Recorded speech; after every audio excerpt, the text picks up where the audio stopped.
भागवत जी कर रहा हूँ। नमो भगवते तस्मै कृष्णायादभुतकर्मणे रूपनाम विवेदेन जगत कीर्ति यो यत सच्चिदानन्दरूपाय विश्वोत्पत्त्यादिहेतवे तापत्रय विनाशाय श्रीकृष्णाय वयं नुमः। श्रीमद् भागवत महापुराण दसम स्कंध उत्तरार्ध 74वां अध्याय। भगवान की अग्र पूजा और शिशुपाल का उद्धार। श्री सुखदेव जी कहते हैं, परीक्षित, धर्मराज युधिष्ठिर जरासंध का वध और सर्वशक्तिमान भगवान श्री कृष्ण की अद्भुत महिमा सुनकर बहुत प्रसन्न हुए और उनसे बोले। धर्मराज युधिष्ठिर ने कहा, सच्चिदानंद स्वरूप श्री कृष्ण, त्रिलोकी के स्वामी ब्रह्मा, शंकर आदि और इंद्रादि लोकपाल सब आपकी आज्ञा पाने के लिए तरसते रहते हैं और यदि वह मिल जाती है तो बड़ी श्रद्धा से उसको सिरोधार करते हैं। अनंत हम लोग हैं तो अत्यंत दीन, परंतु मानते हैं अपने को भूपति और नरपति। ऐसी स्थिति में हैं तो हम दंड के पात्र, परंतु आप हमारी आज्ञा स्वीकार करते हैं और उसका पालन करते हैं। सर्वशक्तिमान कमल नयन भगवान के लिए यह मनुष्य लीला का अभिनय मात्र है। जैसे उदय अथवा अस्त के कारण सूर्य के तेज में घटती या बढ़ती नहीं होती, वैसे ही किसी भी प्रकार के कर्मों से न तो आपका उल्लास होता है और न तो ह्रासी ही, क्योंकि आप सजातीय, विजातीय और स्वगत भेद से रहित स्वयं परब्रह्म परमात्मा हैं। किसी से पराजित न होने वाले माधव, मैं यह मैं हूँ। किसी से पराजित न होने वाले माधव, यह मैं हूँ और यह मेरा है, तथा यह तू है और यह तेरा। इस प्रकार की विकार युक्त भेद बुद्धि तो पशुओं की होती है। जो आपके अनन्य भक्त हैं उनके चित्त में ऐसे पागलपन के विचार कभी नहीं आते, फिर आप में तो होंगे ही कहाँ से। इसलिए आप जो कुछ कर रहे हैं वह लीला ही लीला है। श्री सुखदेव जी कहते हैं, परीक्षित, इस प्रकार कहकर धर्मराज युधिष्ठिर ने भगवान श्री कृष्ण की अनुमति से यज्ञ के योग समय आने पर यज्ञ के कर्मों में निपुण वेदवादी ब्राह्मणों को ऋत्विज, आचार्य आदि के रूप में वर्ण किया। उनके नाम ये हैं: श्री कृष्ण द्वैपायन व्यासदेव, भरद्वाज, सुमंतु, गौतम, असति, वशिष्ठ, च्यवन, कंडव, मैत्रेय, कवस, त्रित, विश्वामित्र, वामदेव, सुमति, जैमिन, क्रतु, पैल, पराशर, गर्ग, वैशंपायन, अथर्वा, कश्यप, धौम्य, परशुराम, शुक्राचार्य, आसुरी, वीतहोत्र, मधुछंदा, वीरसेन और अकृत व्रण। इनके अतिरिक्त धर्मराज ने द्रोणाचार्य, भीष्म पितामह, कृपाचार्य, धृतराष्ट्र और उनके दुर्योधन आदि पुत्रों और महामति विदुर आदि को भी बुलवाया। राजन, राजसूय यज्ञ का दर्शन करने के लिए देश के सब राजा, उनके मंत्री तथा कर्मचारी, ब्राह्मण, क्षत्रिय, वैश्य, शूद्र सबके सब वहां आए।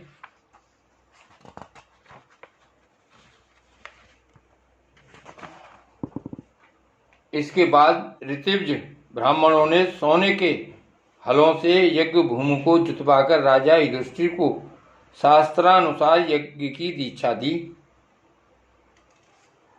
प्राचीन काल में जैसे वरुण देव के यज्ञ में सबके सब यज्ञ पात्र सोने के बने हुए थे, वैसे ही युधिष्ठिर के यज्ञ में भी थे। पांडु नंदन महाराज युधिष्ठिर के यज्ञ में निमंत्रण पाकर ब्रह्मा जी, शंकर जी, इंद्रादि लोकपाल अपने गणों के साथ सिद्ध और गंधर्व, विद्याधर, नाग, मुनि, यज्ञ, राक्षस, पक्षी, किन्नर, चारण, बड़े बड़े राजा और रानियां, ये सभी उपस्थित हुए।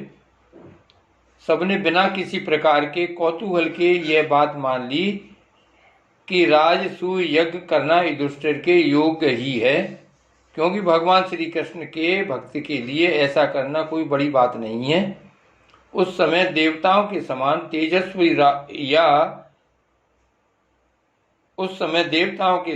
तेजस्वी याजकों ने धर्मराज युधिष्ठिर से विधिपूर्वक राजसूय यज्ञ कराया, ठीक वैसे ही जैसे पूर्व काल में देवताओं ने वरुण से करवाया था।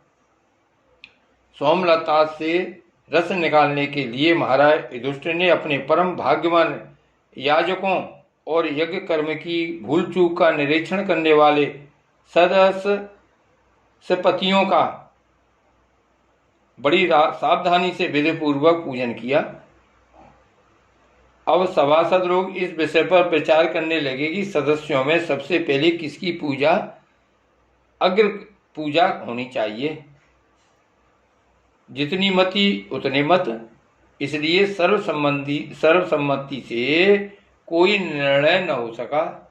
ऐसी स्थिति में सहदेव ने कहा, यदुवंश शिरोमणि भक्तवत्सल भगवान श्री कृष्ण ही सदस्यों में सर्वश्रेष्ठ और अग्र पूजा के पात्र हैं, क्योंकि यही समस्त देवताओं के रूप में हैं और देश काल धन आदि जितनी भी वस्तुएं हैं उन सबके रूप में भी ये ही हैं।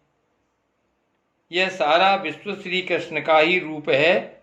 समस्त यज्ञ भी श्री कृष्ण स्वरूप ही हैं।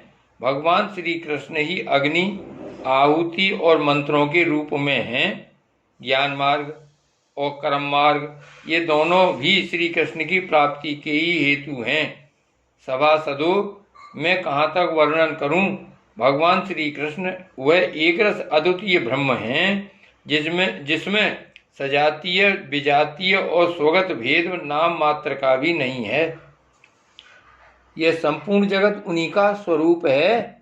वे अपने आप में ही स्थित और जन्म, अस्तित्व, वृद्धि आदि 6 भाव विकारों से रहित हैं। वे अपने आत्मस्वरूप संकल्प से ही जगत की सृष्टि, पालन और संहार करते हैं। सारा जगत श्री कृष्ण के ही अनुग्रह से अनेकों प्रकार के कर्म का अनुष्ठान करता हुआ धर्म, अर्थ, काम और मोक्ष रूप पुरुषार्थों का संपादन करता है। इसलिए सबसे महान भगवान श्री कृष्ण की ही अग्र पूजा होनी चाहिए। इनकी पूजा करने से समस्त प्राणियों की तथा अपनी भी पूजा हो जाती है। जो अपने दान धर्म को अनंत भाव से युक्त करना चाहता हो, उसे चाहिए कि समस्त प्राणियों और पदार्थों के अंतरात्मा भेदभाव रहित परम शांत और परिपूर्ण भगवान श्री कृष्ण को ही दान करें। परीक्षित, सहदेव भगवान की महिमा और उनके प्रभाव को जानते थे। इतना कहकर वे चुप हो गए। उस समय धर्मराज युधिष्ठिर की यज्ञ सभा में जितने सत्पुरुष उपस्थित थे, सबने एक स्वर से बहुत ठीक, बहुत ठीक कहकर सहदेव की बात का समर्थन किया। धर्मराज युधिष्ठिर ने ब्राह्मणों की यह आज्ञा सुनकर तथा सभासदों का अभिप्राय जानकर बड़े आनंद से, प्रेमोद्रेक से विह्वल होकर भगवान श्री कृष्ण की पूजा की। अपनी पत्नी, भाई, मंत्री और कुटुंबियों के साथ धर्मराज युधिष्ठिर ने बड़े प्रेम और आनंद से भगवान के पांव पखारे तथा उनके चरण कमलों का लोक पावन जल अपने सिर पर धारण किया। उन्होंने भगवान को पीले पीले रेशमी वस्त्र और बहुमूल्य आभूषण समर्पित किए। उस समय उनके नेत्र प्रेम और आनंद के आंसुओं से इस प्रकार भर गए कि वे भगवान को भली भांति देख भी नहीं सकते थे।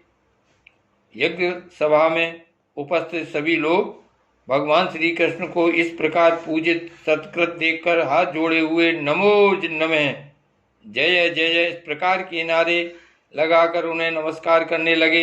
उस समय आकाश से स्वयं ही पुष्पों की वर्षा होने लगी। परीक्षित अपने आसन पर बैठा हुआ शिशुपाल यह सब देख सुन रहा था।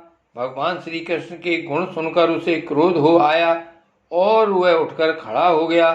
वह भरी सभा में हाथ उठाकर बड़ी असहिष्णुता किंतु निर्भयता के साथ भगवान को सुना सुनाकर अत्यंत कठोर बातें कहने लगा। सभासदों, श्रुतियों का यह कहना सर्वथा सत्य है कि काल ही ईश्वर है। का लाख चेष्टा करने पर भी वह अपना काम करा ही लेता है।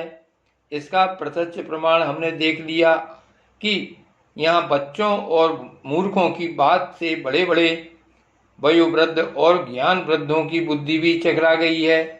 पर मैं मानता हूँ कि आप लोग अग्र पूजा के योग्य पात्र का निर्णय करने में सर्वथा असमर्थ हैं। इसलिए सद संसपतियों, आप लोग बालक सहदेव की यह बात ठीक न माने कि कृष्ण ही अग्र पूजा के योग्य है। यहाँ बड़े बड़े तपस्वी विद्वान व्रतधारी ज्ञान के द्वारा अपने समस्त पाप तापों को शांत करने वाले परम ज्ञानी परम ऋषि ब्रह्मनिष्ठ आदि उपस्थित हैं, जिनकी पूजा बड़े बड़े लोकपाल भी करते हैं। यज्ञ की भूल चूक बतलाने वाले उन सत्पतियों को छोड़कर यह कुल कलंक वाला भला अग्र पूजा का अधिकारी कैसे हो सकता है? क्या कौवा कभी यज्ञ के पुरोडास का अधिकारी हो सकता है? न इसका कोई वर्ण है और न तो आश्रम, कुल भी इसका ऊंचा नहीं है। सारे धर्मों से यह बाहर है। वेद और लोग मर्यादाओं का उल्लंघन करके मनमाना आचरण करता है। इसमें कोई गुण भी नहीं है। ऐसी स्थिति में यह अग्र पूजा का पात्र कैसे हो सकता है? आप लोग जानते हैं कि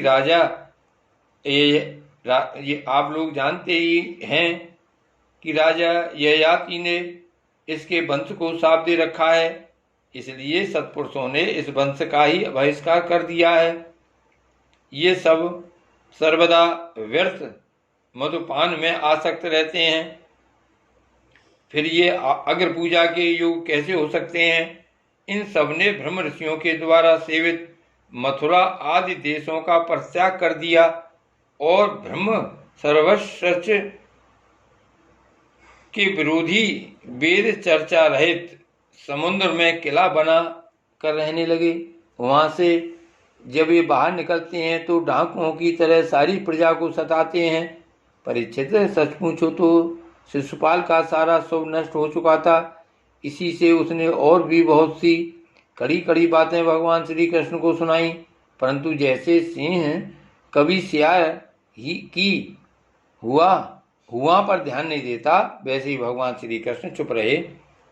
उन्होंने उसकी बातों का कुछ भी उत्तर न दिया, परंतु सभासदों के लिए भगवान की निंदा सुनना आशय था। उनमें से कई अपने अपने कान बंद करके क्रोध से शिशुपाल को गाली देते हुए बाहर चले गए। परीक्षित, जो भगवान की या भगवत पारायण भक्तों की निंदा सुनकर वहां से हट नहीं जाता, वह अपने शुभ कर्मों से च्युत हो जाता है और उसकी अधोगति होती है। परीक्षित, अब शिशुपाल को मार डालने के लिए पांडव, मत्स्य, केकय और संजय वंशी नरपति क्रोधित होकर हाथों में हथियार ले उठ खड़े हुए, परंतु शिशुपाल को इससे कोई घबराहट न हुई। उसने बिना किसी प्रकार का आगा पीछा सोचे अपनी ढाल तलवार उठा ली और वह भरी सभा में श्री कृष्ण के पक्षपाती राजाओं को ललकारने लगा।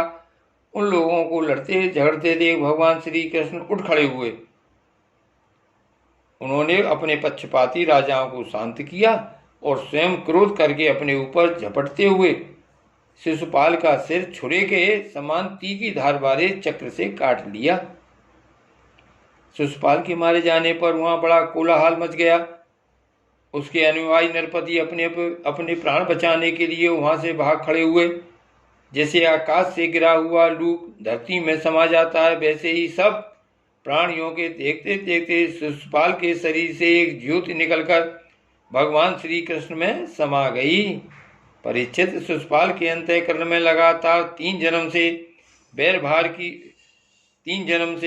भाव की अभिवृद्धि हो रही थी और इस प्रकार बैर भाव से ही सही ध्यान करते करते हुए तन्मय हो गया, पार्षद हो गया। सच है, मृत्यु के बाद होने वाली गति में भाव ही कारण है। शिशुपाल की सदगति होने के कारण चक्रवर्ती धर्मराज युधिष्ठिर ने सदस्य और ऋतुजों को पुष्कल दक्षिणा दी तथा सबका सत्कार करके विधिपूर्वक यज्ञांत स्नान अवभृत स्नान किया।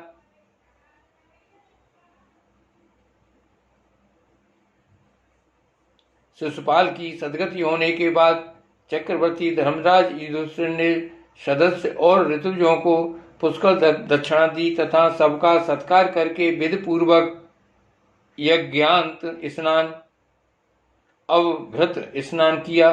परीक्षित, इस प्रकार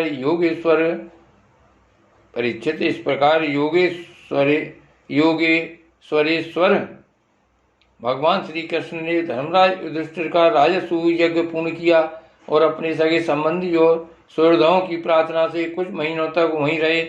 इसके बाद राजा युधिष्ठिर की इच्छा न होने पर भी सर्वशक्तिमान भगवान श्री कृष्ण ने उनसे अनुमति ले ली और अपनी रानियों तथा मंत्रियों के साथ इंद्रप्रस्थ से द्वारकापुरी की यात्रा की। परीक्षित, मैं यह उपाख्यान तुम्हें बहुत विस्तार से 7वें स्कंद में सुना चुका हूँ कि वैकुंठवासी जय और विजय को सनकादि ऋषियों के हिसाब से बार बार जन्म लेना पड़ा था। महाराज युधिष्ठिर राजसूय का यज्ञांत स्नान करके ब्राह्मण और क्षत्रियों की सभा में देवराज इंद्र के समान शोभायमान होने लगे। राजा युधिष्ठिर ने देवता, मनुष्य और आकाशचारियों का यथायोग सत्कार किया तथा वे भगवान श्री कृष्ण एवं राजसूय यज्ञ की प्रशंसा करते हुए बड़े आनंद से अपने अपने लोक को चले गए। परीक्षित, सब तो सुखी हुए, परंतु दुर्योधन से पांडवों की यह उज्जवल राजलक्ष्मी का उत्कर्ष सहन न हुआ, क्योंकि वह स्वभाव से ही पापी, कलह प्रेमी और कुल का नाश करने के लिए एक महान रोग था। परीक्षित, जो पुरुष भगवान श्री कृष्ण की इस लीला का शिशुपाल वध, जरासंध वध, बंदी राजाओं की मुक्ति और यज्ञानुष्ठान का कीर्तन करेगा, वह समस्त पापों से छूट जाएगा। श्री गोवर्धन नाथ की जय, श्री द्वारका नाथ की जय।